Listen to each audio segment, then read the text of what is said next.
Well, Donald Trump took a lot of abuse on the campaign trail this last year for suggesting stricter screenings for immigrants and refugees coming to America from the Middle East.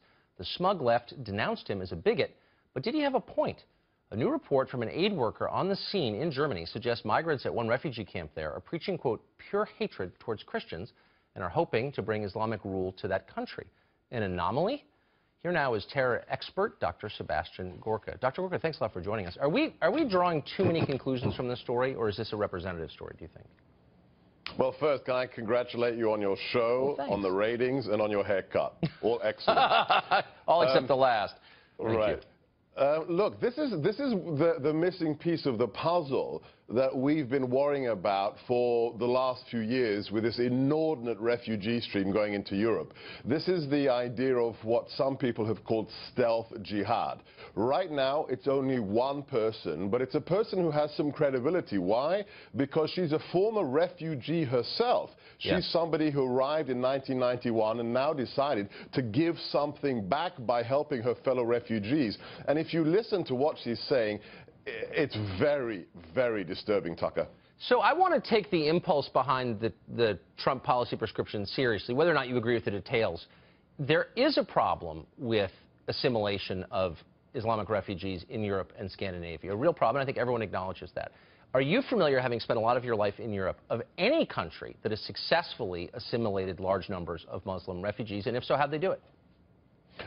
Absolutely, but I'm talking about the period when my parents arrived in Europe, so in London, in the UK. My parents were refugees, Tucker. They weren't Muslims, but they were taken in after the revolution of 1956. Right. In that period, the 50s, the 60s, and 70s, there was assimilation. It doesn't matter whether you came from Pakistan, Hungary, Bangladesh. You wanted to be a Brit. You wanted to be a German. The trouble is what we're seeing now, Tucker, is the sour fruits of 20 years of immigration policy where they said everybody's welcome and you don't have to assimilate. You can have Bradford become a hyper-Muslim, intolerant area. You can have Marseille become a den of extremism. It's a consequence of political decisions, Tucker, that we have these areas today in Europe that are where the Brussels bombers hang out and recruit their buddies. It seems so masochistic, almost suicidal, but that does seem the point. If you bring people from a culture where hating Christians and Jews is taught in the schools, you do have some obligation to try and deprogram them when they get to your country, don't you? Why don't we do that in the West?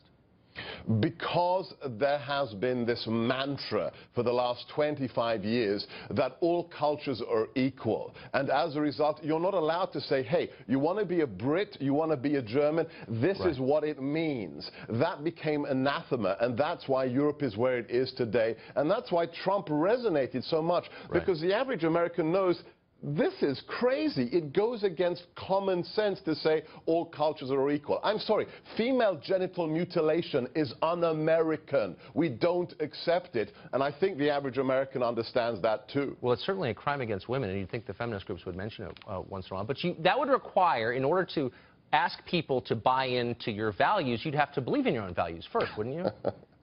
Oh, didn't you just nail it, Tucker? You cannot have a healthy nation unless you embrace the values of the nation. For America, it's the founding principles of our founding fathers. In the UK, it's the Magna Carta. In Germany, it's Teutonic Knights, whatever. But if you can't embrace your history, then you will lack the antibodies to deal with people who want to subvert your culture. I think that's really smart and obvious, but thank you for saying it. No one else does. Dr. Gorka, thanks a lot for joining us tonight. Appreciate it. It's a pleasure.